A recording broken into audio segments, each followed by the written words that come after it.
কেমিক্যালের বিষাক্ত গ্যাস ছড়িয়ে পড়ে মৃত্যু হয় একজনের। অসুস্থ হয়ে হাসপাতালে ভর্তি হয়েছেন শতাধিক। রাজধানীর শ্যামলী হাউজিং দ্বিতীয় প্রকল্প এলাকায় রাতে এই ঘটনা ঘটে। গাবতলী মোহাম্মদপুর বেড়িবাঁধ লাগোয়া শ্যামলী হাউজিং দ্বিতীয় প্রকল্প এলাকায় সকালের দিকে হঠাৎ বিষাক্ত গ্যাস ছড়িয়ে পড়ে। প্রত্যক্ষদর্শীরা জানান, ভাঙারি দোকানে সিলিন্ডার ভাঙার চেষ্টা করলে পুরো এলাকায় গ্যাস ছড়িয়ে পড়ে। সেখান থেকেই বেশিরভাগ অসুস্থ হয়। এর মধ্যে একজন মারা যান। তার বাড়ি নোয়াখালী। সে চাচাতো ভাইয়ের বাসায় বেড়াতে এসেছিল।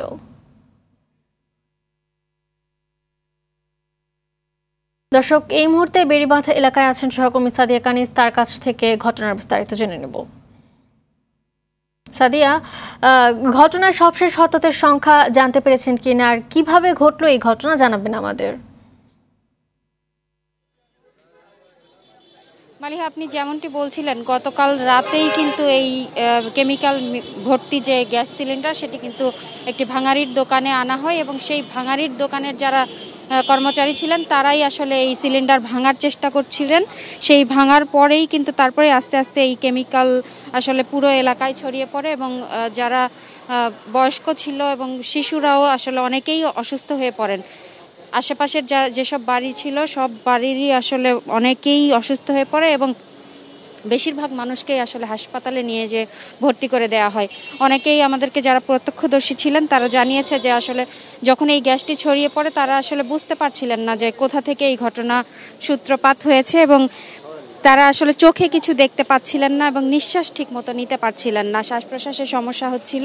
তো সেই জায়গা থেকে এই ঘটনায় কিন্তু একজন মারা গেছেন, ঢাকা মেডিকেলে উনি ভর্তি আছে এবং একজনের মুখ দিয়ে রক্ত উঠেছে এমন তথ্য আমরা পেলাম। এখানে যারা প্রত্যক্ষদর্শী আছে তারা আমাদেরকে জানিয়েছে।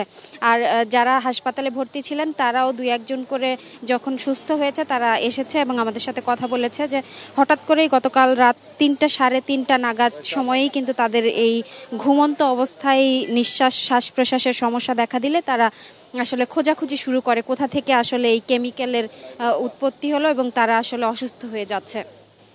তো সেই জায়গা থেকে এখানে আমরা এখন পর্যন্ত প্রশাসনের কাউকে দেখিনি। সকালে তারা এসেছিলেন, আমরা হয়তো বা পরবর্তীতে প্রশাসনের কারোর সাথে কথা বলবো এবং সেই গ্যাস সিলিন্ডারটি কিন্তু এখন পর্যন্ত এখানে আছে।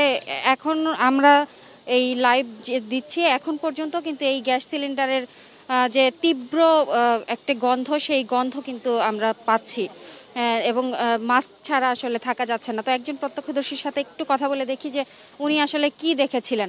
একটু আমাদেরকে জানাবেন কালকে ঘটনা কি হয়েছিল।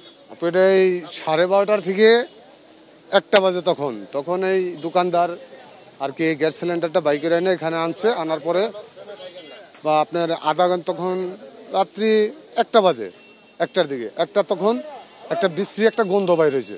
একটা বিশ্রী গন্ধ বাইর হওয়ার পরে আমরা ভাবছি যে এখানে একটা কোম্পানি আছে, একটা বড় একটা কোম্পানি আছে। আমরা ভাবছি যে এটা কেমিক্যালের গন্ধ।